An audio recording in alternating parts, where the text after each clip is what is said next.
ఆధునిక కాలంలో ఈనాటి యువత అన్ని రంగాలలో ముందుంటున్నది. ఆర్థికంగా గావచ్చు, సామాజికంగా గావచ్చు, అన్ని విషయాలను ఆకలింపు చేసుకొని, అట్లనే సరియైన లక్ష్యాన్ని ఎదురుగా పెట్టుకొని, ఆ లక్ష్యాన్ని సాధించే దిశగా వాళ్ళు సరియైన కృషి చేస్తున్నారు. కృషి చేసి కావాల్సిన లక్ష్యాన్ని అందుకుంటున్నారు. అయితే అలాంటి వాళ్ళలో ముందుంటారు బిట్లింగు ఉదయ్. నమస్కారం బిట్లింగు ఉదయ్. నమస్కారం మేడం. మొదటగా మీకు హృదయపూర్వక అభినందనలు. విఆర్ఓలో మీకు డిస్టిక్ 24th ర్యాంక్ వచ్చింది. పంచాయతీరాజ్లో డిస్టిక్ టాప్ లెవెల్లో ఉన్నారు. హృదయపూర్వక అభినందనలు మీకు. Thank you madam. Thank you. మరి చెప్పండి, మీ ఊరేంటి, తర్వాత మీ అమ్మ నాన్నల గురించి, మీ చదువు గురించి చెప్పండి. నేను వచ్చేసి నాది బజరత్నూర్ మండలం మేడం. బజరత్నూర్ గ్రామం కూడా. మా ఫాదర్ వచ్చేసి రేషన్ డీలర్ మేడం. మా మదర్ హౌస్ వైఫ్. నేను చిన్నప్పటి నుంచి హాస్టల్ లైఫ్లో బతికాను మేడం. 6th క్లాస్ నుంచి నాది హాస్టల్ లైఫ్. నేను 6th నుంచి 10th వరకు ఏపీఆర్ఎస్లో చదివాను ఇచ్చోడలో. తర్వాత నాకు 550 మార్క్స్ వచ్చాయి 10th. దాని తర్వాత నాకు బీటెక్ ప్లస్ ఇంటర్ రెండు కలిపి IIIT బాసర్లో వచ్చింది. IIIT బాసర్లో నేను ఎలక్ట్రానిక్స్ రంగంలో బీటెక్ కంప్లీట్ చేశాను మేడం. దాంట్లో కూడా ప్రథమ శ్రేణి ఉత్తీర్ణతనే ఉంది మీకు. అవును మేడం.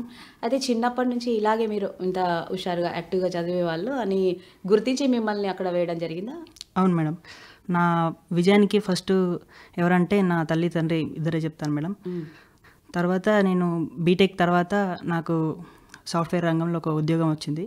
కానీ నేను దాన్ని కాదనుకొని నాకు అప్పటికే సివిల్స్ సర్వెంట్ కావాలని లక్ష్యంగా ఉండేది. తర్వాత నేను కోచింగ్ వెళ్ళాను మేడం. నాకు కోచింగ్కి హెల్ప్ చేసింది BC study circle director sir గారు, ప్రవీణ్ సార్ గారు. ఆయన కృషి వల్ల నేను ఇప్పుడు ఈ 2 ర్యాంకులు సంపాదించాను.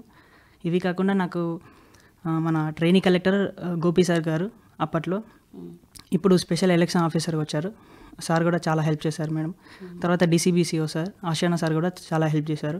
వాళ్ళ కృషి వల్లే నేను ఇక్కడ ఉన్నాను. తర్వాత నా ఫ్రెండ్స్ కూడా ఇప్పుడు నన్ను మోటివేట్ చేసుకుంటూ వచ్చారు. వీళ్ళందరికీ నాకు హృదయపూర్వక కృతజ్ఞతలు మేడం. అయితే మీరు అన్నారు 10వ తరగతి కాగానే మీరు సాఫ్ట్వేర్కి వెళ్ళాలని మీ ఆలోచనలా, అంటే మీ అమ్మ నాన్న ప్రోత్సాహంతో వెళ్ళినరా? అంటే 10వ తరగతిలో మనకి ఏం తెలియదు కదా మేడం. అదే అందుకే అడుగుతున్నాను, ఎవరు మిమ్మల్ని ప్రోత్సహించారు? తర్వాత మా పేరెంట్స్ కూడా అంత చదువుకోలేదు. సో ఇంకా మళ్ళీ కొందరిని అడిగితే అప్పుడు బీటెక్ ఎక్కువ ఉండేది కాబట్టి సో అందరు బీటెక్ చేయమన్నారు. తర్వాత IIIT వచ్చింది కాబట్టి నేను ఏం పట్టించుకోకుండా IIIT వెళ్ళాను. అక్కడ చదువుకున్న తర్వాత అప్పుడు నాకు తెలిసి వచ్చింది నా లైఫ్ ఇది కాదు, నా ప్రజలకు ఏమైనా చేయాలనే ఉద్దేశంతో తర్వాత సివిల్స్ రంగంలోకి అడుగు పెట్టడం జరిగింది. ఇది నా తొలి మెట్టని అనుకుంటున్నాను మేడం. ఇంకా ఫ్యూచర్లో నేను సివిల్స్ ఆస్పిరెంట్ IAS కావాలని కోరుకుంటున్నాను. తప్పకుండా అవుతావు కూడా, ఎందుకంటే ఆ దిశగా నేను ప్రయాణిస్తున్నావు. మరి ఇప్పుడు ఈ సివిల్స్ కోచింగ్ తీసుకున్నావు, ఎలా ప్రిపేర్ అయ్యేవాడివి నువ్వు? మేడం నేను బీటెక్ తర్వాత నేను సివిల్స్ కోచింగ్కి ఢిల్లీ వెళ్ళాను మేడం. మా పేరెంట్స్ పంపించారు. అక్కడ 2 years ఉన్నాను. తర్వాత వచ్చి నాకు ఫైనాన్షియల్గా చాలా ఇబ్బందులు వచ్చాయి. నేను 2 ప్రిలిమ్స్ అటెంప్ట్ ఇవ్వలేకపోయినాను, ఫెయిల్ అయ్యాను. ఫస్ట్ దాంట్లో జస్ట్ 1 to 2 మార్క్స్ తోటి పోయినాయి మేడం. తర్వాత వచ్చేసి నాకు ఏమీ తోచని పరిస్థితిలో మా BC study circle sir Praveen sir గారు హెల్ప్ చేశారు. సార్ ఒక ఎగ్జామ్ కండక్ట్ చేశారు, గోపి సార్ వాళ్ళు ఇక్కడ ఆదిలాబాద్లో. అవును మేడం. అలా ఆదిలాబాద్ నుంచి 10 మెంబర్స్ని RCD స్టడీ సర్కిల్లో పంపించారు మేడం. అది కూడా నాకు కొద్దిగా హెల్ప్ అయింది. మొత్తానికైతే అంటే ఓన్లీ సివిల్స్ రాద్దాం అనుకున్న నన్ను ప్రవీణ్ సార్ గారి దగ్గరుండి ఇవన్నీ రాపించారు మేడం. సో సార్ వల్లనే వచ్చిందని నేను అనుకుంటున్నాను. Okay, very good. అయితే మీరు ఇప్పుడు ఆశారెడ్డి సార్ వాళ్ళు అక్కడికి వెళ్ళాను అని అంటున్నారు, హైదరాబాద్లో. అవును మేడం. అక్కడ ఎన్ని రోజులు మీరు కోచింగ్? అక్కడ 1 year కోచింగ్ తీసుకున్నాను మేడం. మొత్తం 3 years అయిపోయింది నేను కోచింగ్లో ఉండి. అయితే ఇప్పుడు విఆర్ఓలో మీకు డిస్టిక్ 24th ర్యాంక్ వచ్చింది కదా, మరి పంచాయతీరాజ్లో డిస్టిక్ టాప్. అయితే ఈ రెండింటిని మీరు ఎలా సమన్వయం చేసుకొని ప్రిపేర్ అయ్యారు, ఎట్లా చదువుకున్నారు? యాక్చువల్గా ఈ రెండింటి ఎగ్జామ్స్ కూడా విఆర్ఓ అండ్ పంచాయతీరాజ్ కూడా ప్లస్ Group 4 కూడా 3 ఎట్ ఎ టైం నోటిఫికేషన్ వచ్చాయి మేడం. సో అది ఒక అడ్వాంటేజ్ అనుకున్నాను. అంతవరకు నాకు తెలంగాణ అసలు ఏమీ ఐడియా లేకపోతుండే తెలంగాణ సబ్జెక్ట్స్ గురించి. సో తర్వాత నేను సివిల్స్ వెళ్ళాలి కాబట్టి నాకు అది కొంత హెల్ప్ అయింది. ఎట్ ఎ టైం నా ఈ ప్రిలిమ్స్ అటెంప్ట్ అయిన తర్వాత నేను అనుకున్నానప్పుడు ఇక ఏదో ఒకటి చేయాలి అని, ఫస్ట్ సెటిల్ కావాలని. సో అందుకోసమే ఏమని చేశానంటే విఆర్ఓకి ఈ సేమ్ సిలబస్ ఉన్నాను, తెలంగాణ సిలబస్ మొత్తం చదివాను. ఆల్రెడీ నాకు వేరే సిలబస్ పట్టుంది కాబట్టి ఈ సిలబస్ని చదివాను. సో దానివల్ల హెల్ప్ అయింది మేడం. తర్వాత ఈ పంచాయత్ సెక్రటరీకి కొత్త సబ్జెక్ట్ పెట్టారు, పంచాయతీరాజ్ చట్టం. ఆ యాక్ట్ చదువుకొని వెళ్ళాను. దానికి ఒక బుక్ ప్రిఫర్ చేశాను, దాని నుంచి బాగానే వచ్చినాయి మేడం. అయితే మూడింటిని కలిపి చదువుకోవడం వల్ల కూడా మీకు ఈ 2 పరీక్షల్లో ఇంత టాప్ పొజిషన్‌లో ఉండడానికి దోహదపడ్డది. అవును మేడం. అయితే ఇది చదవాలి ఇట్లనే ప్రణాళిక వేసుకొని చదవాలి అట్లా ఎవరు చెప్పారు మీకు? అంటే కోచింగ్ తీసుకుంటున్నారు మీరు. అవును మేడం. దాని తర్వాత వచ్చి చదవడం కూడా ఒక పరీక్ష లాంటిదే. అవును మేడం. దాన్ని ఎట్లా చేశారు? ఎట్లా అధిగమించారు? అది నాకు నేను సివిల్స్ ప్రిపేర్ అయ్యేటప్పుడు ఆ క్లాసెస్ ప్లస్ అవి అన్నిటికీ నేను మార్నింగ్ 6:00 అలా లేచేటోని మేడం.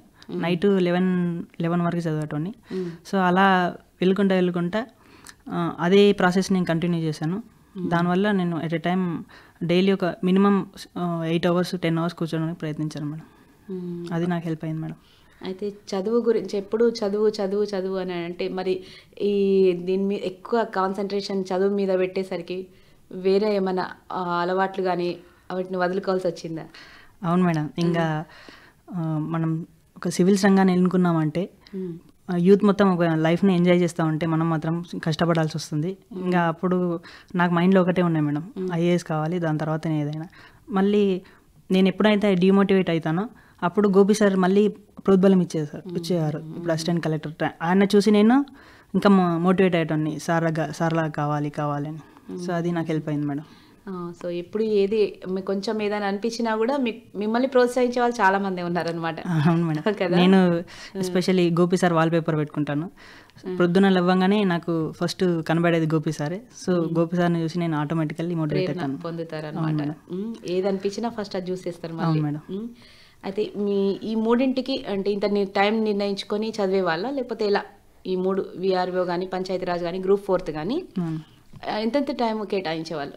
ఏంటంటే విఆర్ఓకి వచ్చేసరికి నేను కొద్దిగా సిలబస్ చదివి ఉన్నాను సివిల్స్ది. తర్వాత మిగతా సిలబస్ ఉంటుంది కదా, తెలంగాణ మూమెంట్ కానీ, తెలంగాణ ఉద్యమ చరిత్ర, తెలంగాణ హిస్టరీ, సో ఇవన్నీ ఏం చేసేసంటే మార్నింగ్ 6 to కొద్దిగా టైం కేటాయించడాన్ని ఒక 4 hours. తర్వాత వచ్చేసరికి పంచాయతీరాజ్ చట్టం అది కొత్త సిలబస్ కాబట్టి దానికి కూడా ప్రిఫరెన్స్ ఇచ్చాను. సో అందువల్ల డేని ఒక 2 times డివైడ్ చేసుకున్నాను, 2 daysగా. మార్నింగ్ 6 to 11 వరకు చదవడం కానీ, తర్వాత ఒక సబ్జెక్ట్ చదవడం, తర్వాత 2 to నైట్ వరకు ఇంకో సబ్జెక్ట్ చదవడం చేశాను అని. అలా అయితే మీరు 10వ తరగతిలో ఫస్ట్ ఉత్తీర్ణులు అయ్యారు కదా. అంటే దాంట్లో మీరు మొదటగా అంటే ఎక్కువ చదువుకోవడానికి అక్కడెవరు మిమ్మల్ని ప్రేరేపించారు మొట్టమొదట? మేడం నన్ను ఫస్ట్ మొట్టమొదటి చేసింది సార్ మల్లయ్య సార్ మేడం, నా స్కూల్ సార్. ఆయన చాలా మోటివేట్ చేస్తాడు. అక్కడ ఉన్న టీచర్స్ అందరూ నన్ను చాలా మోటివేట్ చేశారు మేడం. సో వాళ్ళని చూసి ఫస్ట్ ఇన్స్పైర్ అని చెప్పచ్చు. ఎట్లాగో మీరు చదువులో చురుకే. అవును మేడం. కాబట్టి మీ మీద ఎక్కువ ప్రత్యేక శ్రద్ధ కనపరిచేవాళ్ళు వాళ్ళు. అవును మేడం. తర్వాత వచ్చిన ఈవెన్ నా ప్రీ ఫైనల్ ఎగ్జామ్స్లో కూడా నాకు బాగానే స్కోర్ వచ్చింది, 570+ వచ్చింది. సో దానివల్ల నన్ను ఇంకా మోటివేట్ చేశారు మేడం. 10th ఇంకెక్కువ రావాలి. స్కూల్ కూడా నాకు బాగా హెల్ప్ చేసింది మేడం. రెసిడెన్షియల్ స్కూల్ ఇచ్చేలా చదివాను. సార్ ప్రతిసారికి నాకు కృతజ్ఞతలు మేడం. అయితే ఇప్పుడు ఇది అయిన తర్వాత కూడా ఇప్పుడు ఇది వచ్చింది తర్వాత కూడా సివిల్కి ఇంకా ప్రిపేర్ అవుతూనే ఉంటారు మీరు? అవును మేడం. ఇది నా తొలి మెట్టని అనుకుంటున్నాను మేడం. ఇంకా ఫ్యూచర్లో నేను కంపల్సరీ సివిల్ సర్వెంట్ అయ్యేస్తాను మేడం. తప్పకుండా అయితే కూడా మరి నీలాగా ఇలా ప్రిపేర్ అయ్యే వాళ్ళకి నువ్వు ఇచ్చే సలహా ఏంటి మిగతా యువతరానికి? నేను ఇచ్చే సలహా ఏంటంటే ఫస్ట్ మనం ఎవ్రీడే పేపర్ చదవాలి మేడం. పేపర్ అనేది చాలా ఇంపార్టెంట్. మనకి ఎక్కువ క్వశ్చన్స్ అనేవి కరెంట్ అఫైర్స్ నుంచి వస్తున్నాయి. సో కరెంట్ అఫైర్స్ ఎక్కువ మనకు అవగాహన ఉంటే చాలు మేడం. పేపర్ మనం ఈజీగా క్లియర్ చేయొచ్చు. దాంతోపాటు ఈ స్టాటిక్ బుక్స్ ఉంటాయి కదా, మన స్టాటిక్ చాప్టర్స్ అంటే బుక్స్ నుండి రిఫరెన్స్ బుక్స్ నుంచి మనం మార్కెట్లో చాలా బుక్స్ దొరుకుతాయి. కానీ దానిలో పర్టికులర్ బుక్ చదవాలని మనం కోరుకుంటే అది మన సీనియర్స్ని ఎవరైతే ఆస్పిరెంట్స్ క్లియర్ చేస్తారో వాళ్ళని అడిగి తెలుసుకుంటే చాలా యూజ్ అవుతుంది మేడం. ఫస్ట్ ఆ చాప్టర్స్ అన్నీ మనం ఏదో చదివామన్నట్టు చదవకుండా క్లారిటీ తోటి ఆ కాన్సెప్ట్ నుంచి మన నిధుల్లో లేపి అడిగినా చెప్పేటట్టు ఉండాలి మేడం. అది చూసుకుంటే ప్లస్ డైలీ కరెంట్ అఫైర్స్ చదివితే చాలు మేడం. ప్రతిరోజు అప్పటికే అది కంపల్సరీ ఫాలో అవుతూ ఉండాలి. అవును మేడం. అలానే న్యూస్ పేపర్ నుంచి నోట్స్ తయారు చేసుకున్నా బెటర్. తర్వాత రివిజన్కి వచ్చేసరికి మనకి ఇంకా క్లారిటీ వచ్చేస్తుంది మేడం. మనం ఎక్కువ రివిజన్ చేసింది బెస్ట్ మేడం. తక్కువ బుక్స్ చదవాలి కానీ ఎక్కువ టైమ్స్ రివిజన్ చేస్తే మనకి సెకండ్ టైం ఎంత చదువుతామో థర్డ్ టైం మళ్ళీ చదివినా మళ్ళీ ఇంకెక్కువ డౌట్స్ వస్తాయి ఆ బుక్స్లోకి వెళ్ళి. సో అలా చదివితే క్లారిటీ వస్తుంది మేడం. అలా ఎక్కువ రోజులు గుర్తు కూడా ఉండిపోతుంది. అవును మేడం. ఎప్పుడు ఎవరు ఏమైనా అడిగినా టక్కన మీరు సమాధానం చెప్పగలుగుతారు.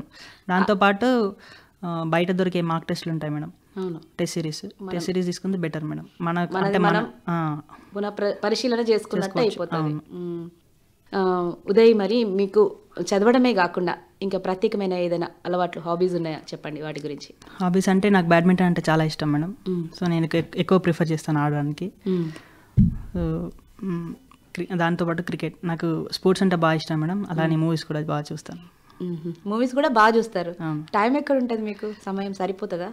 అంటే నాకు నచ్చిన మూవీస్ చూసుకుంటా ఉంటాను మేడం. ఎవ్రీ మంత్లీ కానీ వీక్లీ కానీ నేను కొంచెం టైం షెడ్యూల్ సినిమాలకు కూడా ఇస్తారు. చదువుతో పాటు కఠోర శ్రమ చేస్తారు, అలాగే ఉత్సాహాన్ని నింపుకునేందుకు సినిమాలను కూడా చూస్తారు. అంటే మీకు ఇష్టమైన మీరు చేసుకుంటారు అన్నమాట. అంటే మనకి మైండ్ రిఫ్రెష్మెంట్ కావాలి కదా మేడం. సో దానివల్ల వస్తుందని నా అభిప్రాయం.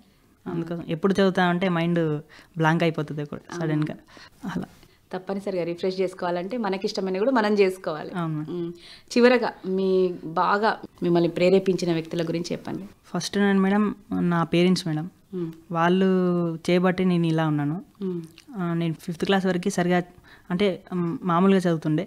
తర్వాత నన్ను తీసుకెళ్ళి రెసిడెన్షియల్ స్కూల్లో బాగుంటుందని చేర్పించారు. సో నేను పేరెంట్స్కి దూరంగా ఉన్నా కాబట్టి ఎప్పుడు వాళ్ళే గుర్తొచ్చారు. వాళ్ళ కోసం ఏదైనా చేయాలని. తర్వాత మాది పేద ఫ్యామిలీ మేడం. సో వాళ్ళకి ఏదైనా చేయాలనే ఉద్దేశంతో నేను ఇంకా ఎక్కువ కష్టపడి చదివాను. వాళ్ళకి చదువులేదు కాబట్టి నన్ను చదివించారు. ఫస్ట్ ఆఫ్ ఆల్ వాళ్ళకి థ్యాంక్ యూ మేడం. వాళ్ళు చదువు వ్యాలీని అర్థం చేసుకున్నారు. సో వాళ్ళు అర్థమయ్యేటట్టు చేశారు. అవును మేడం. నాకు ఫస్ట్లో అర్థం కాలేదు, కానీ నా మొత్తం బీటెక్ అయిన తర్వాత అసలు లైఫ్ వాల్యూ ఏంటో అర్థమైంది. వాళ్ళు ఇచ్చిన ఈ లైఫ్కి నేను ఎప్పుడు రుణపడి ఉంటాను మేడం. చాలా బాగా చెప్పిన, ధన్యవాదాలు. థ్యాంక్ యూ బీట్లింగి ఉదయ్ గారు. Thank you madam.